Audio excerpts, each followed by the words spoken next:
This program was made possible by the Florida Humanities Council. We come from all over, and we become one state, where we share in the history and become part of the culture that is Florida. The Florida Humanities Council, bringing Floridians together by sharing the stories of our state.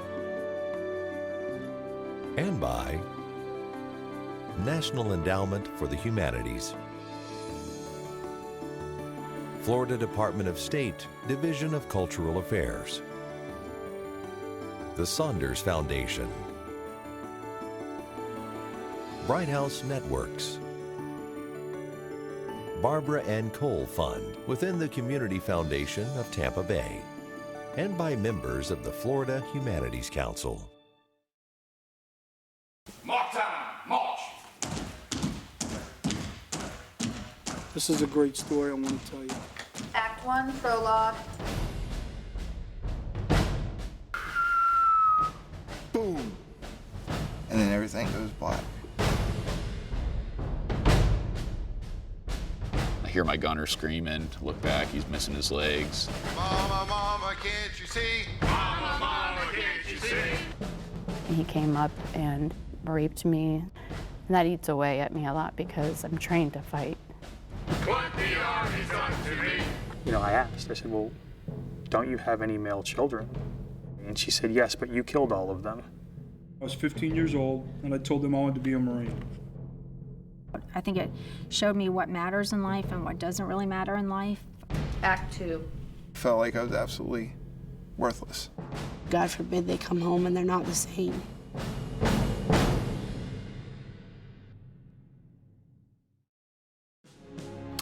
Talent Project is a performing arts nonprofit that works with military veterans and military family members to produce performances in which they have the opportunity to tell their stories of life and the military to their communities.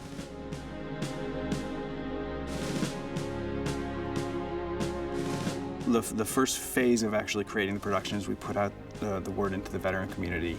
We're looking for people who are interested in performing your stories on stage. Okay, just put it on your chair. Okay, perfect. And then I sit down with them and I interview them comprehensively about their military experience. I always remember being little and looking at those old pictures of my grandpa in his, drill sergeant uniform and kind of being enthralled with what they had done. And so for me, it was like, let's go play Army. I had no idea what I was in for, but I was just absolutely excited. Even though she was over the camp, she acknowledged. The emphasis of the project is that these folks get to represent themselves. That was awesome. I just felt like I was the best fit in the Marines. I was going to challenge me the most. And that's what I was really looking for, was the challenge and the family, the brotherhood and the sisterhood of it. We got a letter. Ended up in the Navy. They said, oh, it's the super spy stuff. It'll be a lot of fun. You're going to go learn code. And I said, wow, that's cool. Wow. Yeah. With less than 1% serving in uniform, you have to facilitate contact. Whether or not it was PTSD. The number of people who have TBI. My dad was in the Army, my grandfather was in the Army. I had my great uncles, they were all in World War II. So, I had a long history of military service in my family, and, that's something that I wanted to carry on. I went to school with Scott's sister. I always joked about marrying her brother without ever having met him. And I actually rode to the airport with her to meet him from basic training. And I gave him a hug, and I told his sister that day that he was my husband. The Marine Corps would be the best thing for me. Get off the streets, out of the pool hall, and go be part of something big. I was in boot camp the day after my 17th birthday. I raised my right hand and joined on my birthday. The day after, I was on the yellow footprints, thinking, what the heck did I just do? I want to go back, but you don't go back. If we don't know what they are experiencing, if we don't know what they are seeing, if we don't know what we're asking them to do, then there's a huge gap in knowledge for us. I wanted to do some form of civil service. I grew up in the era of things like Top Gun, and so I always had this sort of Hollywoodized or glamorized version of what the military was like, and so it seemed really interesting. I graduated high school on June 1st, and the report day for basic training at West Point was June 28th. Regardless of what our political views are on the military, it is a huge representative of both our country to the rest of the world and our country to itself, and we have to understand that in order to understand ourselves as Americans, as citizens, as community members. Really appreciate it. Yeah, absolutely. That was a great conversation, and it's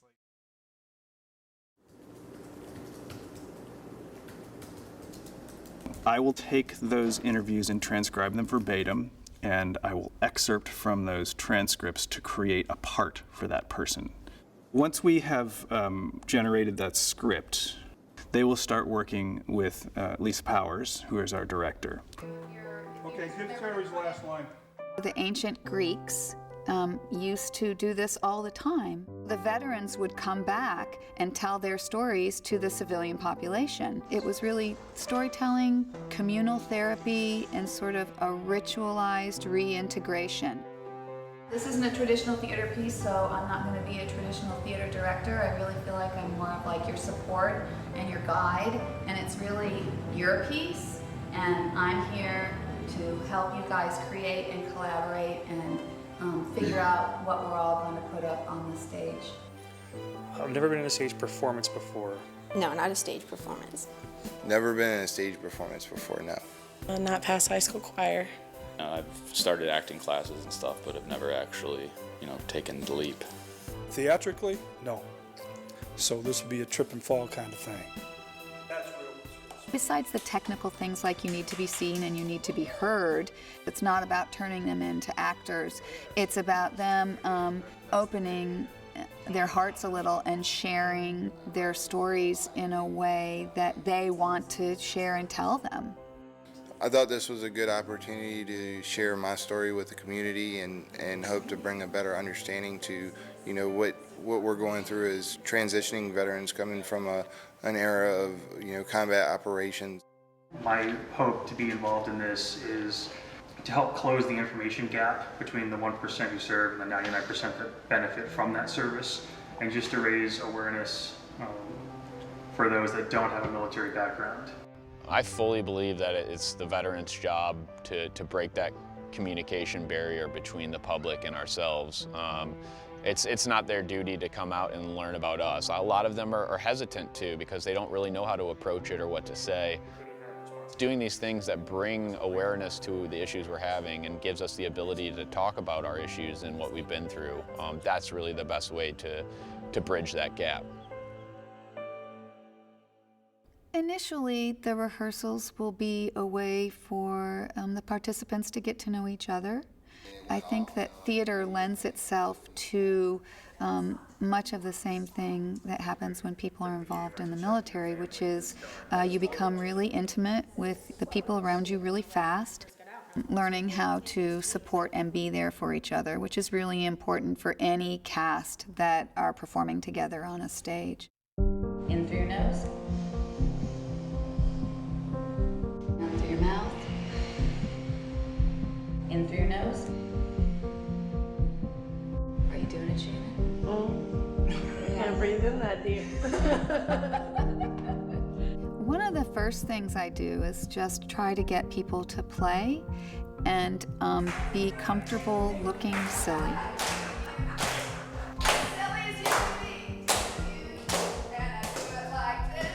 She made us do this thing, do what I do, you do. I'm like, this is stupid.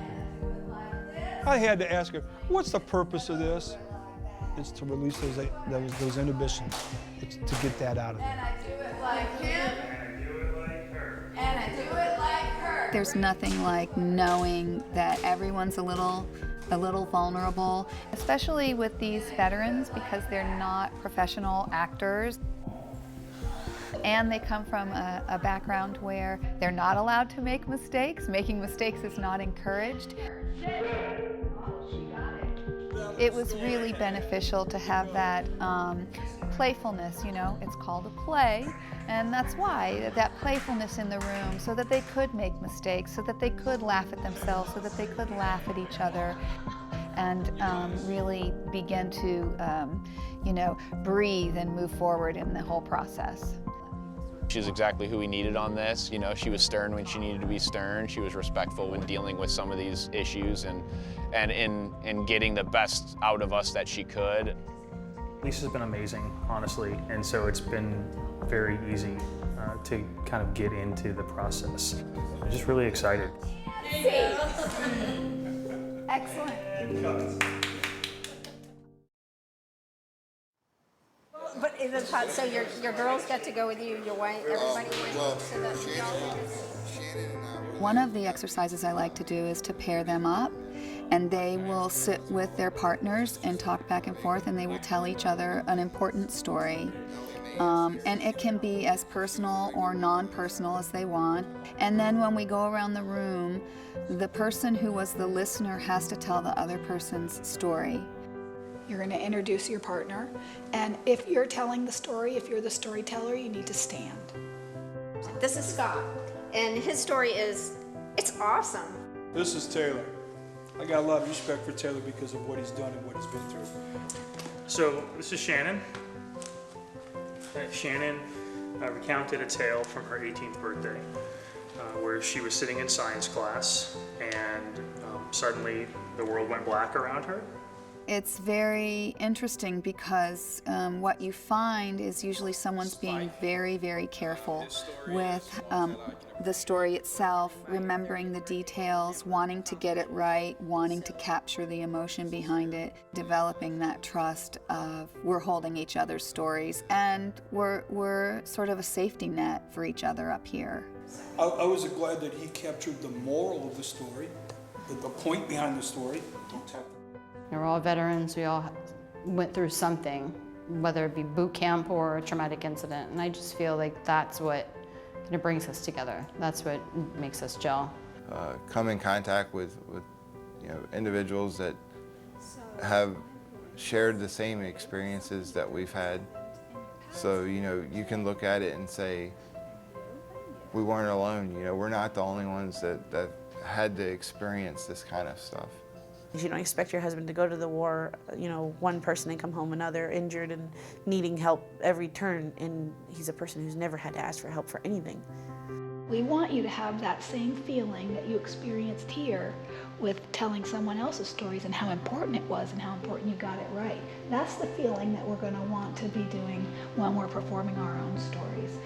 And we'll go through the script when we get it, and then we'll work on getting you there.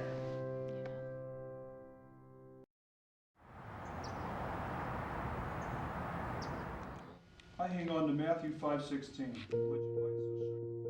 Act 1, prologue, empty stage with a row of chairs upstage center. Scott Owens. What we're going to do tonight is a first read, or in theater it's called a table read, and that is the time when the cast gets together with the script for the first time and reads it aloud. And it's the only time really where no one has to worry about inflection or acting or timing. It's just really a time to hear the words aloud and hear all the voices together. And, this is the story we're telling. Unbeknownst to my parents, I took the test and went through the process and ended up in the Navy. I walked right into the recruiter when I was 15 years old, and I told them I wanted to be a Marine. Over December, it actually snowed in Baghdad. Immediately, of course, the joke is, well, hell froze over. It's official, we can wrap it up here. We got our first mission to clear a compound that had been reported to be housing Saddam Special Forces. I was hopelessly in love, just waiting for him to come home. Her husband had been killed by an IED, and it was very hard. Very, very, very hard. After a beat, Ryan and Taylor step forward. Act 2. I could at this point go through anything. I scraped bottom and I fought back.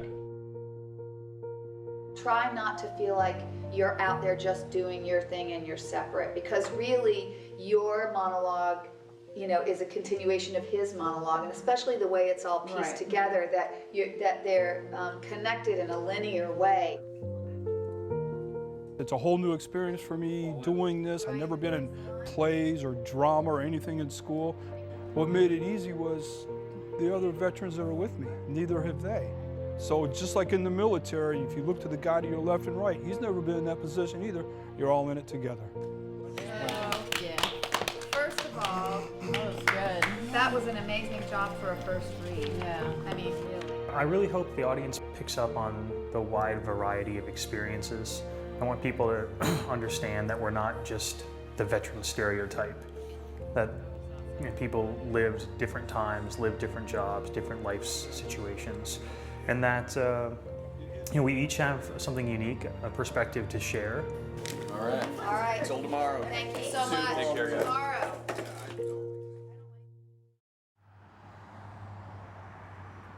Today, we are going to start doing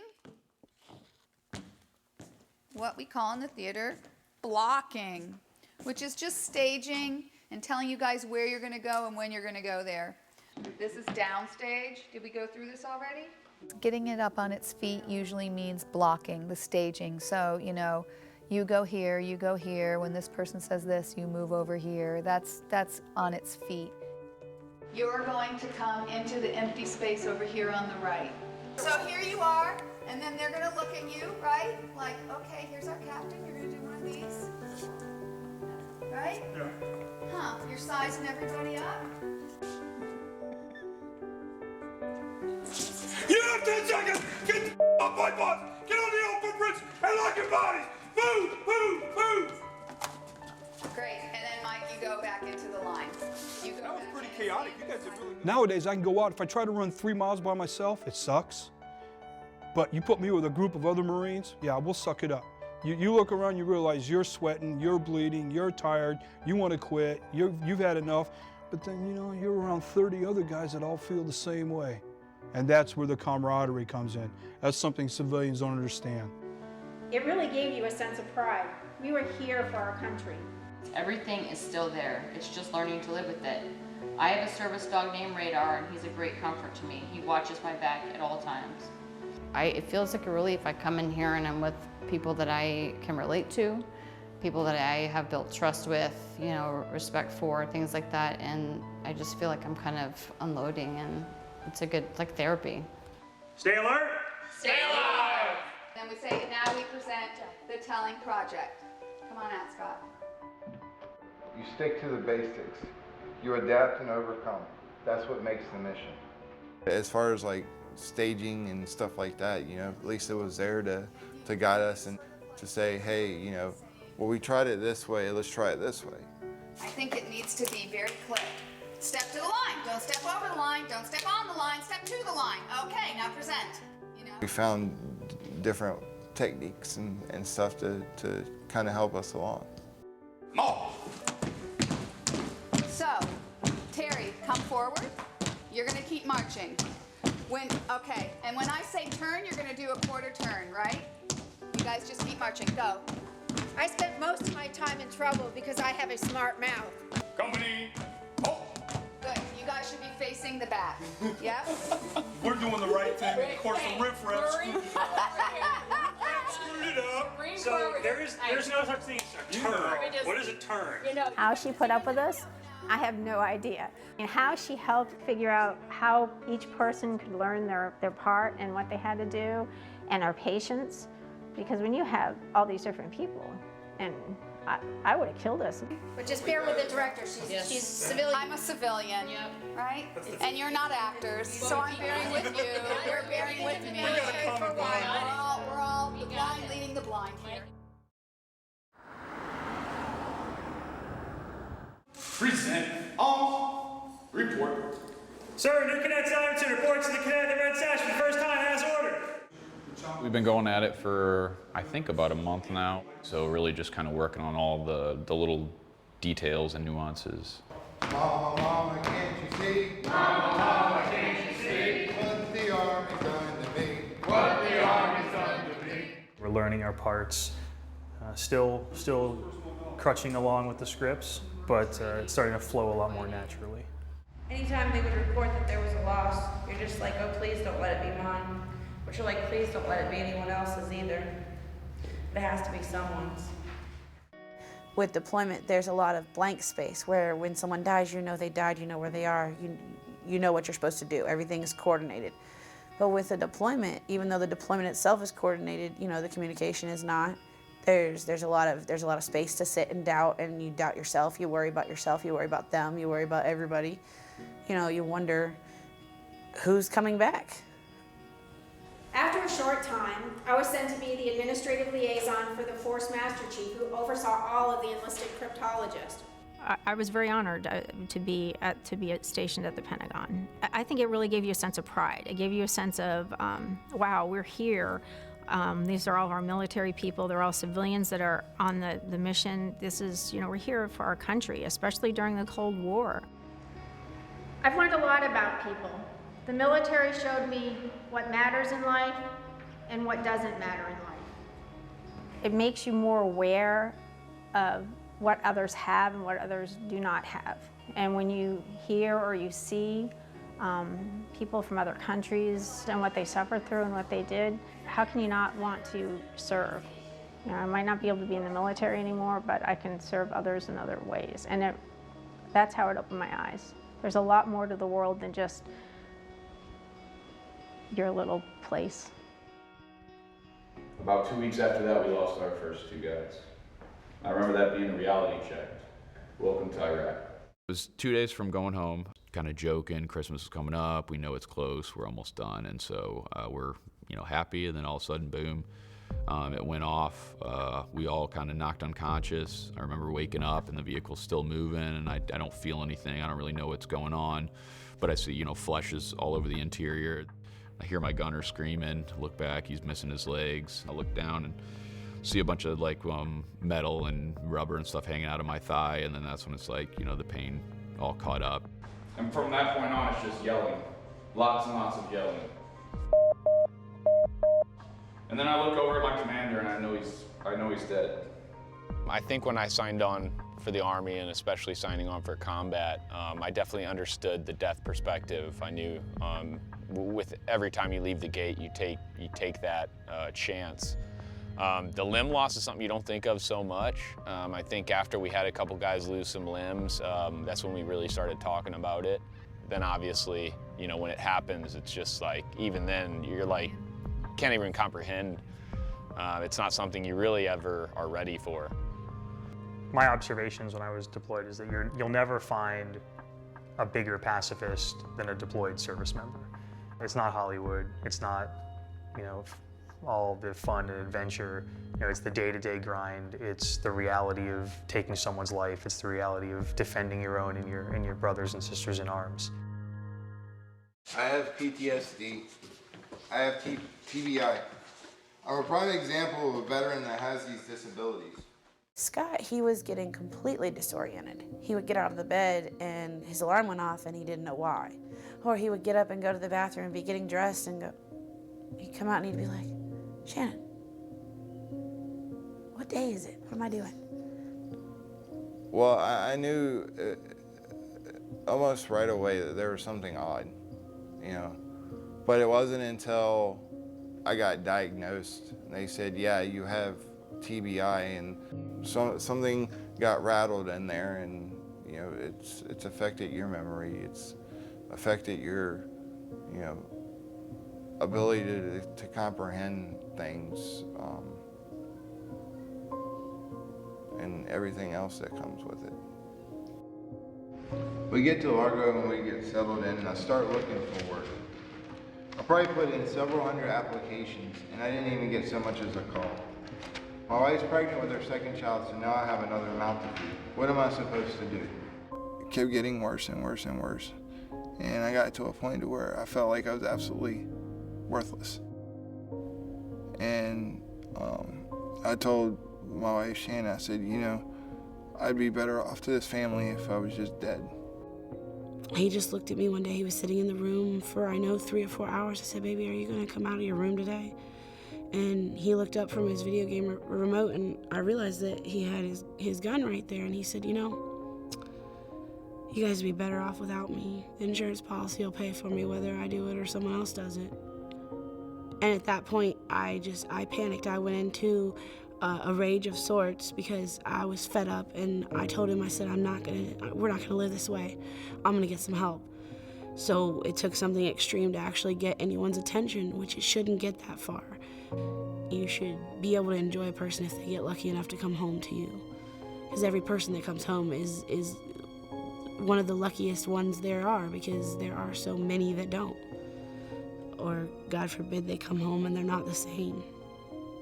It's definitely a lot harder when you don't have the visual, signs that let people know, I'm a veteran. A man or woman with 100% PTSD that's walking around in civilian clothing doesn't get the thank you for your service because, people don't know. I do get that. I get that sort of, I guess, for lack of a better term, recognition. And I think that gets to people too. I did, for 2 years, I still had my leg, and often you couldn't tell there was anything wrong with me. And so I felt that kind of, that loneliness that comes with people not understanding what you've been through or what you're going through. I got out in '82. I've been in 6 years. I felt I'd done everything I wanted to do as a Marine at that point. I went back to South Bend, Indiana. I didn't belong. When I was in boot camp, everybody else was going to the junior prom. When they were going to their senior prom, I was in Okinawa. When I got out of the Marine Corps in 1982, we were in the recession. I couldn't find a job. I was delivering pizzas. I was a squad leader in the Marine Corps, and I'm qualified to deliver pizzas? That just wasn't right. So I just kept moving. At that point, I realized I don't fit in. I was just looking for that place to fit in. I lived in my car for 3 months as an unemployed homeless veteran. I faced a lot of realities going through the transition process, from veteran to homeless veteran to unemployed homeless veteran to don't want to be here veteran. There's so many steps along the way to get to the point to where I'm finally in that light where I feel I'm warm, I'm huggable, and lovable. So really lay that out for us. Take your time, and make us excited. The initial few weeks were all of us sort of getting to know each other and thinking how all those stories come together in one context or one narrative. The last couple weeks have been starting to work with people individually on their own stories to get them a little more connected. We were on the top of the world. The insurgency seemed to be short-lived. We'd won the ground war, the invasion. What's been difficult is finding and repeating the same emotional interjections throughout. So we're telling our story over and over again in rehearsal, and we're so used to hearing it. It's hard to stay at the same level, same emotional level. One of the Iraqi families I met during my first deployments, they were completely impoverished, but their family had owned a house in Ala Maria, so even though it was a rich suburb, they had nothing at all. They had 3 daughters and a very old, very elderly mother. And there was a conversation one day where we said, I said, well, don't you have any male children? And in a non-offensive way. And she said, yes, but you killed all of them. And I said, well, what do you mean? And she said, well, they were all in the Iraqi army and they all left and they've never come back. So we assume that you killed them in the invasion. Her daughters, for the most part, were supporting the family through prostitution. And their sentiment to us was, we could never thank you enough for what you've done here. You wish it wouldn't be this way. You commiserate and you empathize. You cry on each other's shoulders about the things that we've all lost, and then you move forward. I had gone to the E-Club one night to play some pool and have a few beers. While I was there, I saw this private from my squadron who worked in supply. He showed up at my barrack store about 20 minutes later. He was wanting to pay the money back. He came in and gave me the money, and we just made small talk. And I thought that he left. There was like a wall between where the beds were, and it turned out that he didn't leave. And he came up and raped me, sodomized me, attacked me. The way that I view it, I've talked to many therapists and doctors. I view it like I was on the ceiling, like I was kind of outside of my body. I didn't scream, I was completely frozen. So there's that flight, fight, or freeze, and I was definitely in the freeze. And that eats away at me a lot because I'm trained to fight. you know, and I didn't. Yeah, good. How's that feel? Good. What would you call this last bit here? Betrayal. Okay, good. Let us know. One of the things I did was work with them and really understand what the underlying thing was for them that they wanted to communicate. So perhaps I would say, you know, if you had to label this one section or put a word on it, a feeling word, what would it be? And then that let me know how they felt about that thing they were saying. And then they had an understanding. You know, it was a little bit of a peeling of the onion that they was like, oh, that is how I feel about that. It was 2 weeks ago, coming home from rehearsal, that I actually just started crying on the drive home. And I felt a small, but it was very significant to me, you know, connection. And it was at that point that, you know, I came home and I said, I'm starting to feel something. I decided to transition out of the military when I came home and realized that my kids didn't know who I was anymore. But I do miss the purpose-driven military life, the adrenaline surge of combat, and that brotherhood born from battle. Back then, the veterans benefits weren't explained. There was no resources available to help a guy make that transition from military to civilian. It was kind of, you were thrown out there. And I kept asking myself, why did I get out? I regret getting out. At least in the Marine Corps, I knew where I was, I knew what I was doing, I knew who I was with, I knew why we were doing it. We had our mission, we had what we were doing. We had a purpose. In the civilian world, we didn't have a purpose. Transitioning is really just when you come out of the military back into the civilian life, trying to reintegrate back in the community, and it just really involves building relationships again, learning how to do that, finding your next path, and then also just coping with the things that you've seen and done. Rock bottom for me was just self-medication, drugs and alcohol. I was in a college environment, so obviously there was a lot of that stuff going on, and I was just trying to be a normal college kid. The PTSD really took hold, and then you just get to the point where you don't know your new direction, you don't know if you even have a purpose anymore. My turning point really was setting a date, planning a method of suicide. I mean, just to be candid with it, that's really what it was realizing that I got to the point where I was prepared to write a letter and kind of end it all, and that's when I realized really I needed to do something about it. There's a series of experiences that I dream about on a regular basis. Sometimes I wake up screaming and sweating, and sometimes, I'll just wake up and roll over and go back to sleep, but they haven't gone away. It's hard, and looking back today, it's hard, but we knew going into a combat situation that possibility was there. You're not joining the Army to play volleyball. That's what the Navy does, if you've seen Top Gun. We're joining the Army to fight wars. And so people get hurt, people die in warfare, and it's reality. And I consider myself very lucky to have deployed, and I told the story before, my pants were shot 3 times, but I was never hit personally by enemy projectiles like that. So I consider myself very lucky. I'm blessed to have gone through what I've gone through, to learn what I've learned, and just to be able to share those experiences now. And if somebody got a hold of my flag, I was in trouble. Mark time. March. We are marking. Oh, God. Company halt. Company halt. Everyone's sort of in the process of getting off book, which means they're in between the place of getting the scripts out of their hands and thinking about performing. It's always kind of a scary time. Everyone really knows their parts, but there's a safety net in holding that book, and it's about time to let go of that safety net. The Navy taught me, gave me strength, discipline, and motivation. Line, please. You're up there telling your personal stories, and they're close to the heart, and you just don't want to mess it up or screw anything up, especially with all the hard work everyone else put in. This is what I signed for. I'm doing exactly what I wanted to do, getting ready to kick some ass. Great. Can you do it one more time? God, you told me, Smalls. Come on. What? Well, your training overcomes the fear. That's one thing we learned in the military. And the more rehearsals we did, and the more we practiced, the more comfortable we became. The training overcame the fear. Now we're comfortable, we're having fun with it. I'm gonna have to try so hard now. Keep going.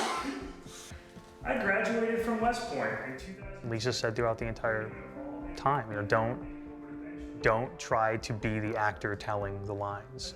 If you forget it, don't look for it. Don't try to find the line because it's inside you anyways. So if you get caught, just reconnect with who you are and tell your story. During a high wind warning, if I wanted to go to the Marine bar, I had to get a Marine to escort me. Or I could actually blow away. We've all really bonded as a group, and there's a lot of care and concern to make sure that each person is able to do what they're supposed to do. We've come a long way. What started as, the unknown is now we've got a flow. I don't feel like it's individual people anymore. I feel like we're a group of people. That feels good, a family.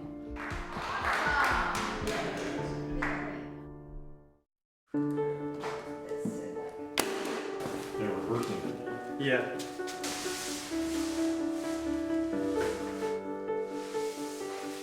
So this is our last night together before we start to have people coming in. There should be a certain amount of nervousness and excitement. I know we've been rehearsing and hearing these words over and over, but tell it tomorrow like it's the first time you've ever told it to anyone. The nerves going a little bit, but I'm good. I know everything forward and backwards, so it's really just on me now to just tell it. Last night I was like a kid waiting on Christmas Eve for Christmas Day. This is Christmas Day, it's all happening. This is what it's all about. We had a great rehearsal last night, and I think it's going to go pretty smooth. We're ready. The team, not so much an individual effort, but we've been picking each other up the whole time, and there's just been a lot of support and love. When you go up and do your part and you speak and you go back, everybody's like, good job, and giving a lot of encouragement. Because it's helped some of us to come out from the shell that we've been in for so long, and some of us to cope better with the fact that we're not alone, and that there's someone else out there going through the same stuff. Somebody has to talk about it, and if it's me, then it's me, and I do feel excited that it's being told. Jessica McVeigh, United States Marine Corps. What I love about the Telling Project is it's not just a play, and it's not entertainment, and it's not fodder. It has a purpose and it has a mission. And that to me is true theater. That is taking a piece of life and holding it up for people to examine and to question and to learn from and gain insight from. That's what theater is supposed to do.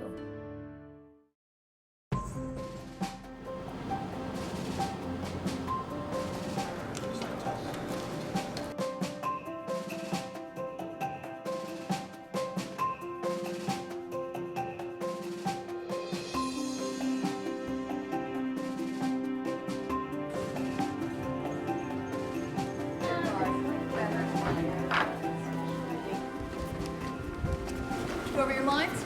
Yeah. How you doing? Nice to meet you.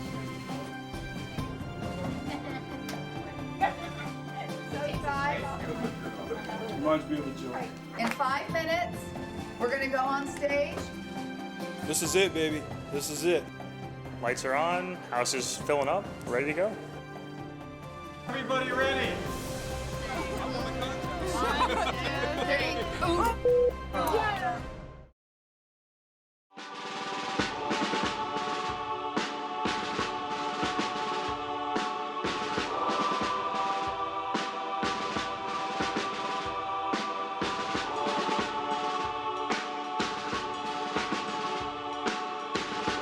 When you're getting ready to go out onto a mission, you can rehearse to a certain point. And then it starts, just like you rehearsed. And then from out of nowhere, a bad guy pops up, and everything you just rehearsed, well, it goes out the window. You stick to the basics, you adapt, and you overcome. So are you ready?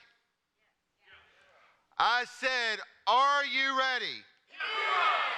Then let's go.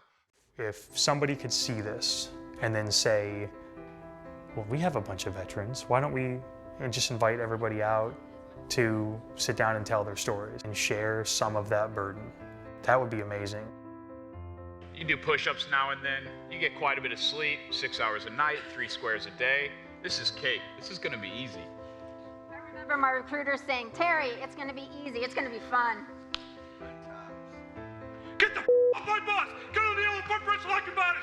Move, move, move! Get in at 45-degree angle! Don't go on the seat of your trousers! Get your eyeballs off me! I hope that, this program continues and many more people can get help from it too. You learn to communicate better again. And if you can communicate with yourselves, the road gets easier.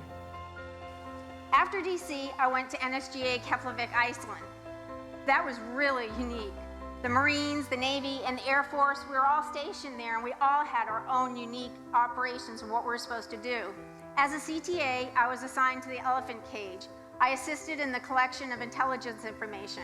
At that time, we were in the Cold War and Russia was our enemy. I remember one of the unique things about Keflavik is it's always windy. And believe it or not, at that time, I only weighed 85 pounds. And if there was a high wind warning, you had to weigh at least 100 pounds to go out. So, yeah. So let's say I wanted to go get some chow, or I wanted to go to the Marine bar. The Marines had a bar, and they served hamburgers, actual beef burgers, not horse burgers. I would have to get 2 Marines to escort me, or else I could actually blow away. I really like how the audience engaged, and I'm hoping that they engage enough that they see some of the things that need to be done, especially for our young people returning now. We're eventually pulled out of the Humvee. We take a couple pop shots from some guys waiting for us to get hit. My guys fight them off, and the chopper comes and eventually takes us out. So they take me first to the Baghdad Combat Sport Hospital. They clean out my leg, take the shrapnel out, and they stabilize me. And they send me to Balad, which was the main hospital in Iraq at the time. Again, they stabilized me, non-stop surgeries for 2 to 3 days, and then they sent me to Landstuhl, Germany, and then finally to Walter Reed in Washington, D.C. It was a week after I arrived at Walter Reed that my femoral artery burst. My heart stopped twice on the operating table. They ended up saving my life, but the tourniquet was on for so long, it was a 14-hour surgery, that most of the muscle in my lower limb died. I had 33 some odd surgeries to try and fix it, but everything kept falling short. 2 years after my injury, my leg was amputated. I think more than anything, these performances empowered me. It's enabled me to connect with my story again. Though some of them are negative stories, I value feeling those emotions again because it allows me to see how far I've come now. And while we were there, a couple blocks away, 2 insurgents decided they were going to try to place an IED. And something went really wrong for them because it blew up while they were emplacing it and killed both of them. And with my platoon being so close, we were the first ones to respond to the scene and try to secure it. We linked up with the local medical examiner from the Abu Ghraib hospital, and we were trying to identify the people. And I grabbed the medical examiner, and I brought him over to me, and I said, hey, I think most of that guy's head is up in that chain link fence on the highway overpass. And about that time, one of my soldiers, who was about 100 yards this way, holds up a hand, and he waves at us. He goes, hey, I found a hand over here.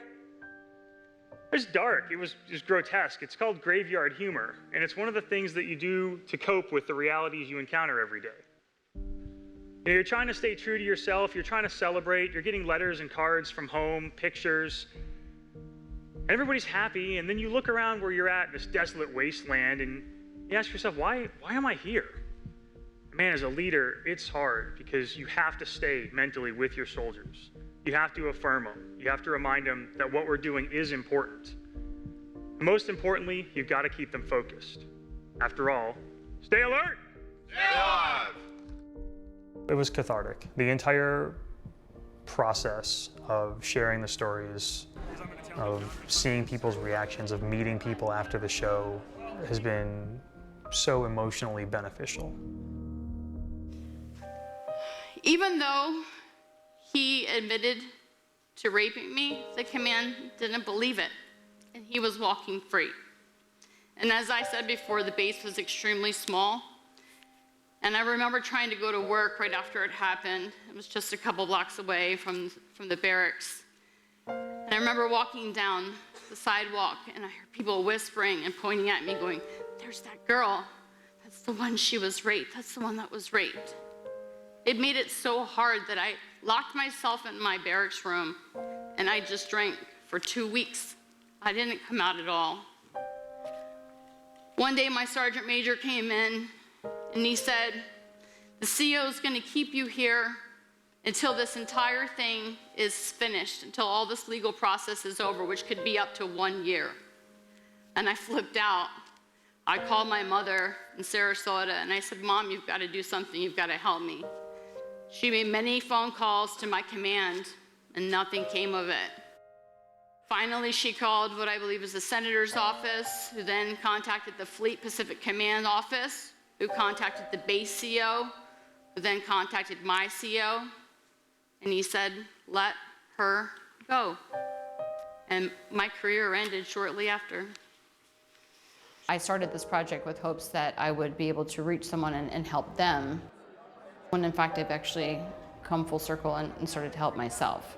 It's huge for me. You know, I went and talked to my counselor and I said, "I'm feeling," and she's like, "Well, that's what the hope of this was not only spreading the message and possibly helping someone else step forward or feel okay that they're not alone, but also helping me connect with, you know, the trauma." I'd been in 6 years. I felt that I did everything I wanted to do as a Marine at that point. So I went back to South Bend, Indiana. I didn't belong. I didn't fit in there. All the buddies that I had in high school, when they went to their junior prom, I was in boot camp. Guys went to their senior prom, I was in Okinawa. They didn't understand. I was a squad leader, sergeant in the Marine Corps, didn't mean nothing to them.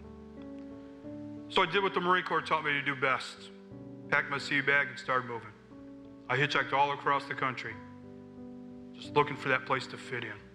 I lived in my car for 3 months, underneath an oak tree behind St. Paul's United Methodist Church here in Largo. I was an unemployed, homeless vet.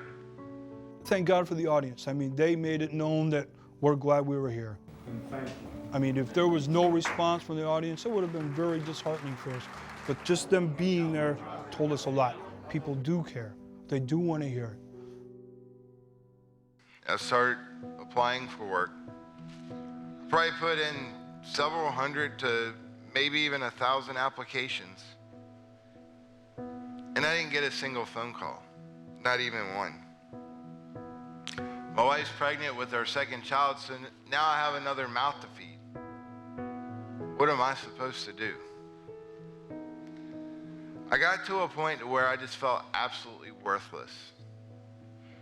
And I looked at my wife and I told her, I said, "You know, Shannon, I think I'd be better off to this family if I was dead." The life insurance is still good. There should be enough money for you to be able to buy a small house and take care of the children for a while. I can't do this anymore. I've been thinking it for several months, and finally I said it. I immediately called for help. They sent police officers out to deal with him. One of them happened to be a veteran. And he cupped his hand on Scott's shoulder and said, "Dude, I've been there too, let's go talk about it." There was something about the way he did that he got up and walked to his car with no problem. He wanted the help, we just couldn't find it. Because no matter which way you turned, it was a dead end, like being in a maze with no cheese at the end. Had people come up to me and say thank you and stuff, and I'm like, "It's not really me, it's them." And they're like, "No, it's you too." Which was pretty cool. I mean, that felt really good. This is probably one of the most incredible things I've ever done. If you have that dialogue and you're bridging that gap, then the next veteran that comes along, the process is already going to be into place to help them so they don't get to the point where they want to end their lives.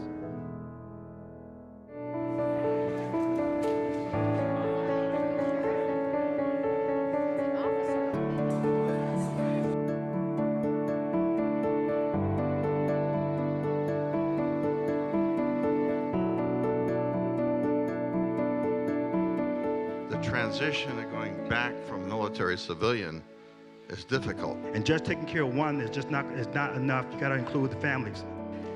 As a veteran and as a civilian, I salute you and thank you for sharing your stories.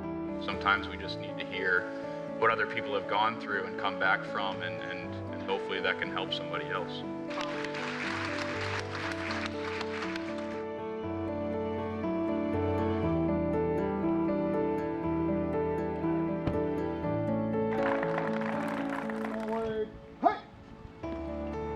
From other Marines.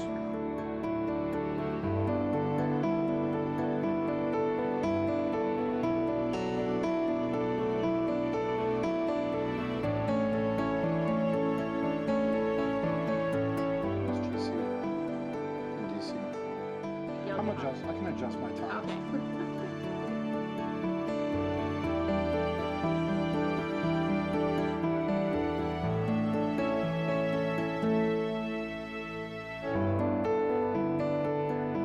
Scissors. I got nothing. Ladybug. Flower. Let him move. Oh, not a Yankee.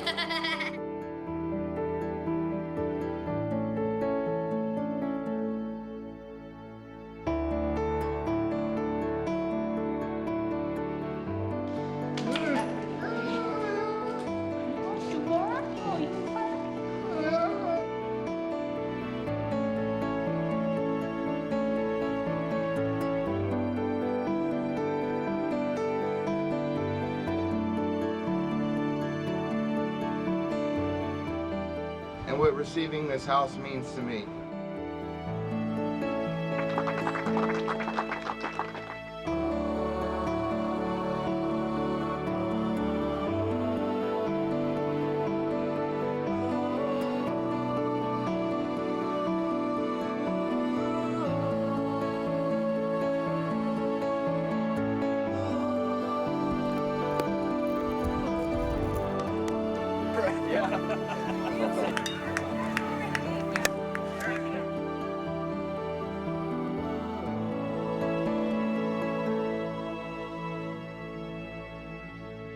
I've never had something come upon me this quickly where all of a sudden I'm like, I'm not going to see these guys. I know we'll be in touch because this has been a really amazing and unique experience, and you know, you just don't walk away from it like, oh well, that was great. It's not one of those.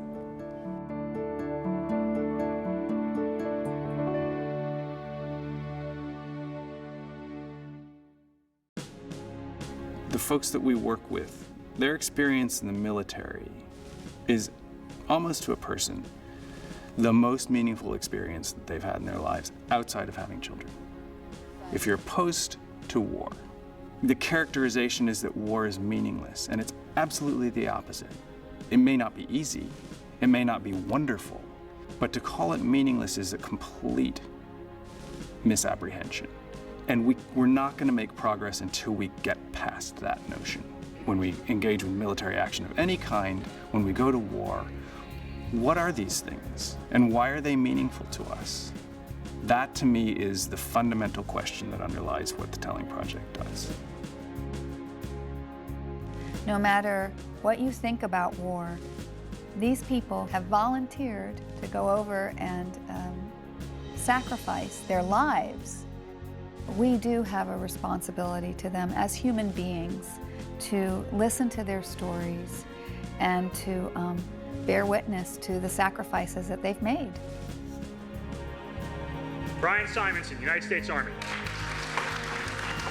Terry Davis, United States Navy. Mike Dunlap, United States Marine Corps. Taylor Urella, United States Army. Jessica McRae, United States Marine Corps. Shannon Owens, wife of Scott Owens, U.S. Army. Scott Owens, United States Army.